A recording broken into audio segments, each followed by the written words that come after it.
Yeah, do whatever, and you can always play around with it. I have a very special guest today. I'm going to be cutting my boyfriend Will's hair. I've cut his hair 4 times now. This will be the 4th time. So I wanted to show how I do it. This is not a tutorial because I kind of go in with a little element of chaos due to how he likes to wear his hair. So this is his before. He has very fine, low density. I would say if we're going by the hair typing system, 2A curls, very loose. His hair gets weighed down easily as it grows out. So his curls right now are much looser. So we're going to be doing a nice trim / cut. He also has some tangling. Here's one of his little cute curls hiding in the back here. His hair in the front is curlier, and in the back it tends to get looser as it grows down, just like many people's hair, their curls, mine included. As my hair grows, my curls tend to be a bit looser. So we're going to give him a nice trim today, following the same general shape that I did before. He tends to like to wear his hair longer, so I'm going to make sure not to take off too much length. And what we do now is we do a trim on dry hair to get off the damage, get the initial shape. He's being so silly. And then we go back in after he washes it to get some more of the shape and final look going. So right now I'm just gently finger detangling and combing out his curls just a little bit, but not too much, because again, I don't want to take off too much length, and we're following that same basic shape. So I am separating his hair right now, going in with my fingers to remove some of the big tangles and to gently stretch out his hair a little bit so I can see and feel the damage. This is a good way for me to assess what needs to go, while also kind of seeing what we're working with as far as how long his hair has gotten. It's gotten very long. I cut it last time in, I think, the beginning of June, and here we are mid-October. So his hair has gotten really long since then. So I go in with some Japanese stainless steel scissors.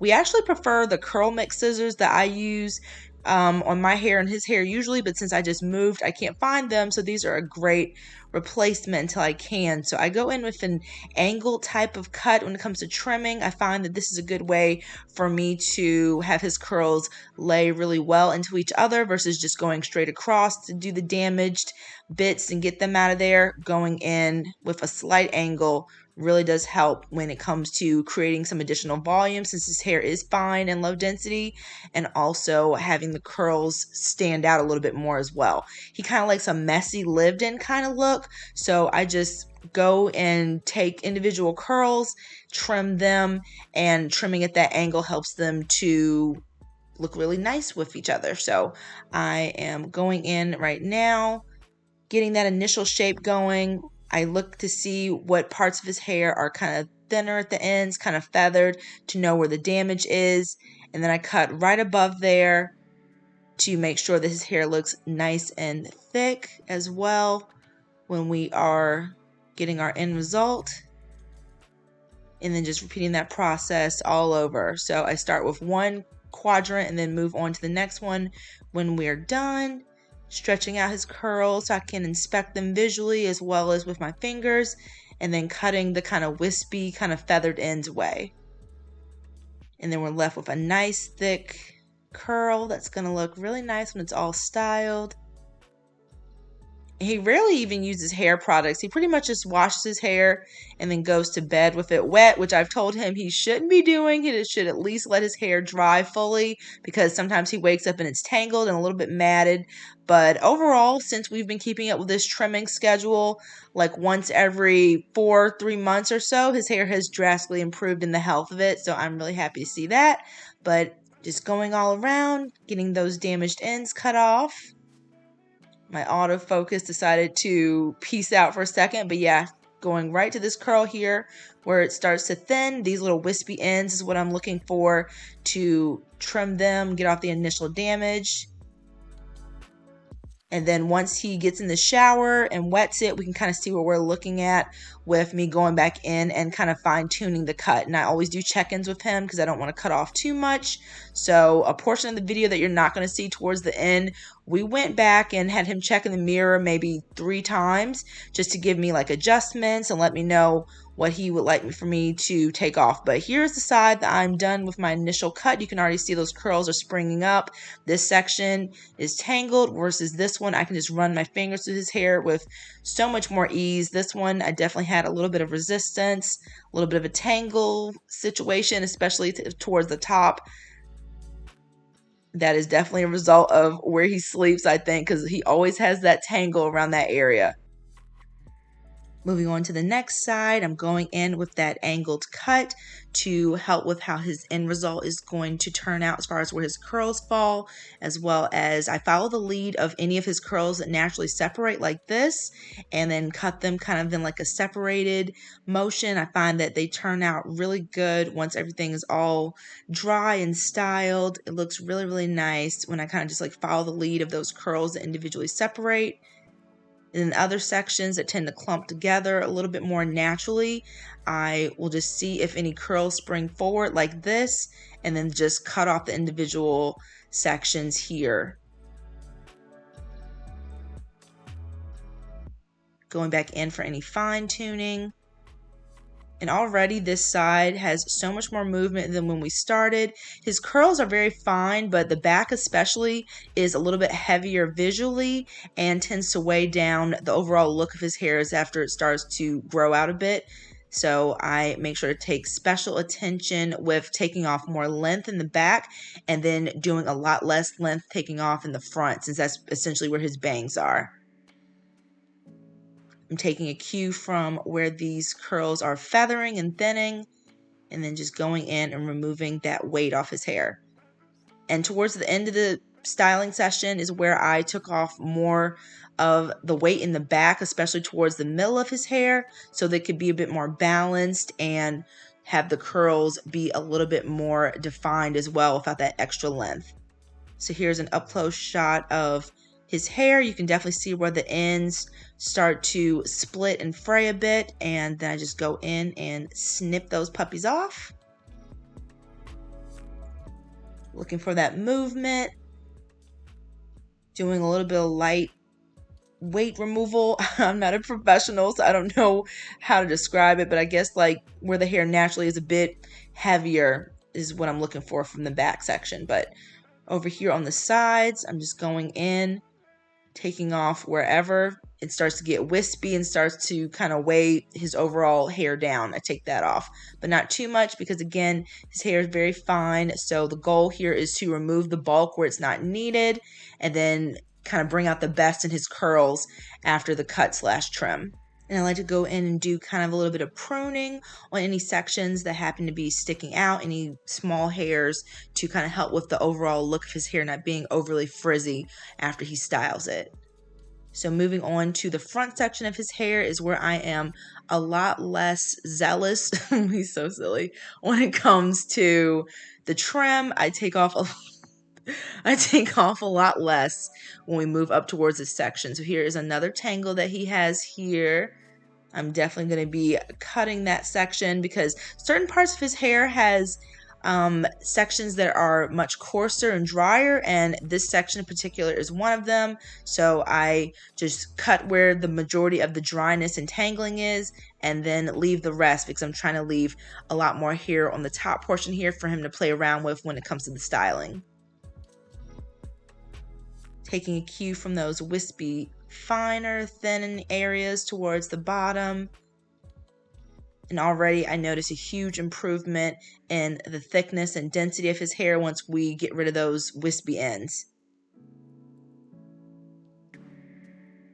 And the overall shape of the cut looks really, really nice as it grows out as well. His hair, because it grows so fast in the back, we usually get maybe 4 months or so before it's time for another trim/cut like this.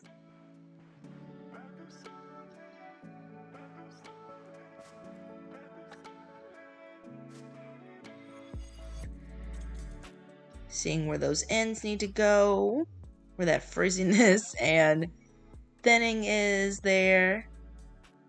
Next, we're going to be actually moving on to his beard, and this whole video is not a tutorial. It's really just how I cut my boyfriend's hair, but the beard trimming was the first time I've ever trimmed a man's beard, so I was terrified. So I have some footage of that to show you guys like the overall end result of his hair and his beard, but I was so scared during that whole process because I did not want to mess up his facial hair. He takes it very seriously, like most men, so I did not want to mess up the shape or anything like that, leave him with like a bald patch or something there. So I definitely just did like an overall removal of the bulk of his hair when we get to that section, and then he went in and did like his mustache and like all the other fine tuning of his facial hair. But it was fun. It was fun, and I love the end result. Looked really, really good. Going in with this front section, I like to use this opportunity to play around a little bit more with the directions that I cut, because the front section of his hair is the curliest, and I find that doing it this way gives him a lot more movement, a lot more curl definition towards the front of his hair, which is where he tends to focus when he styles his hair. And really, he just plays around with it after he gets out the shower. He doesn't add any products, and he's done in like, I don't know, 30 seconds with the styling. So cutting it this way gives him a lot less that he has to focus on. He can just play around with it till he gets the look that he's going for without having to kind of tease it and play around with it too much to get more lift and thickness that he likes to go for towards the front. So getting rid of these thinning bits towards the end where it kind of starts to feather a bit, and the different directions that I cut helps to give him a lot more texture to play around with and that density that he's looking for towards the front of his hair.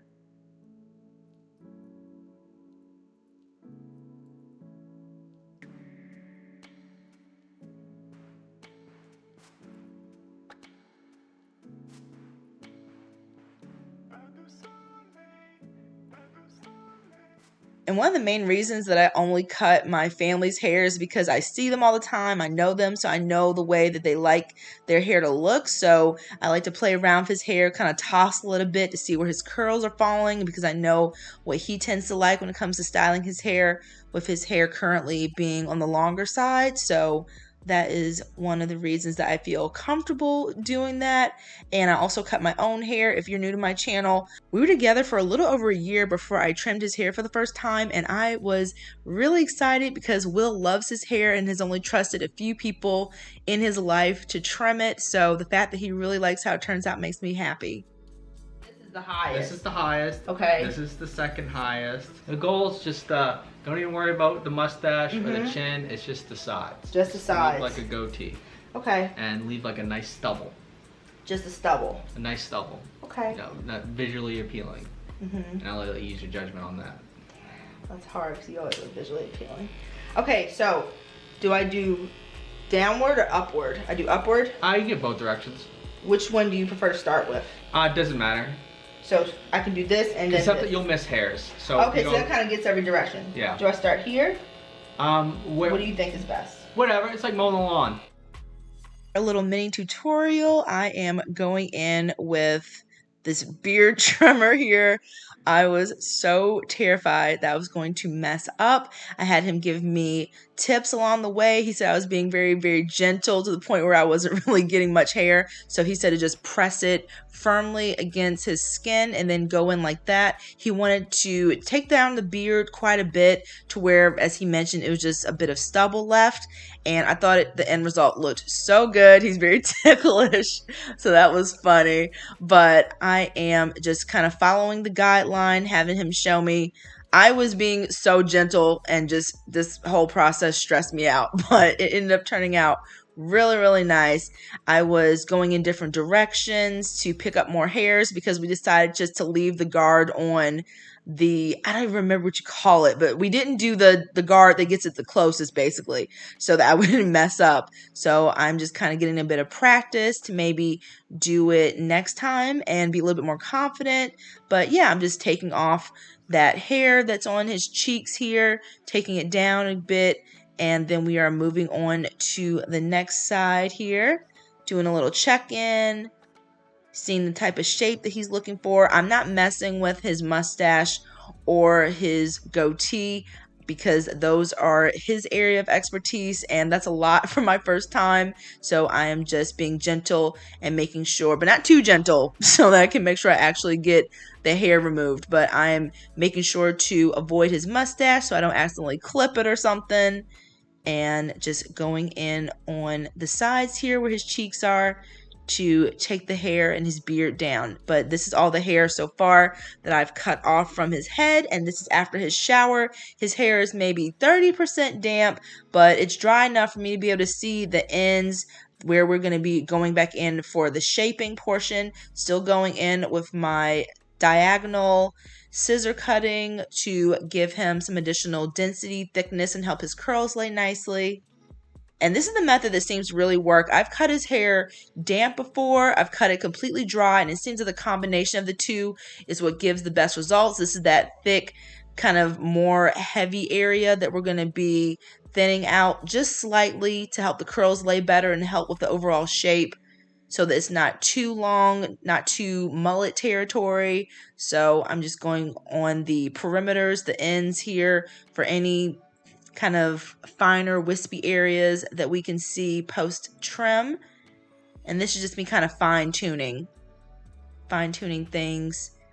Going on the sides here, he likes to go in a little bit shorter on the sides as well. They tend to grow out pretty fast.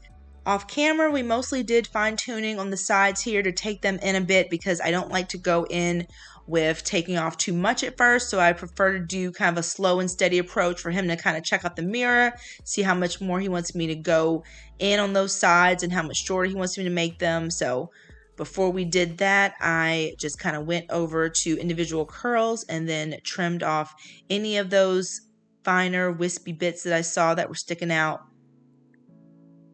to give him that nice shape that he likes. Here's the kind of portion I was mentioning, the sides here that kind of stick out a bit. Anytime someone I love trusts me enough to cut or trim their hair, I love to do these frequent check-ins with them as we're doing a progression of the cut or trim to see how they're liking it, because that is always my goal, for them to love how their hair turns out. So I like to take off a little bit at a time and then kind of see where we're at, where they like to have any more hair removed or any areas that need to be addressed, and we go from there. So I kind of follow the shape of his hair that's taking form here, taking off any of those areas that need to go, that are standing in the way of that density that we're hoping to regain from removing these finer feathered ends. We did about 3 more rounds of trims on the sides and in that back area that tends to weigh things down. And as a reminder, here is his before. Can definitely see the difference in the movement that he has in his after. We took off quite a bit of length, and here is the big reveal. This is his after. He looks so handsome. I love the way that it turned out. So much movement. We were able to get rid of all the dead ends that were weighing his hair down, while also giving some really nice density, movement. His curls look so happy, so healthy. Thinned out that back portion just a bit so that it blended in a little bit better with the rest of the cut. And here is the result of his beard trim. It looks so good. I say that I did like 20% and he's responsible for the other 80%. He did a great job. He said to say that I did the whole thing, but I'm not taking credit for how good his beard turned out. He did a great job on his facial hair. He looks so good. So cute. Thank you guys so much for watching. Hope you enjoyed this video, and I'll see you in the next one. Bye. I think you're beautiful. All right, pause this fucking thing and let's just inspect. We're just do whatever. Hi. Hi. Little cutie.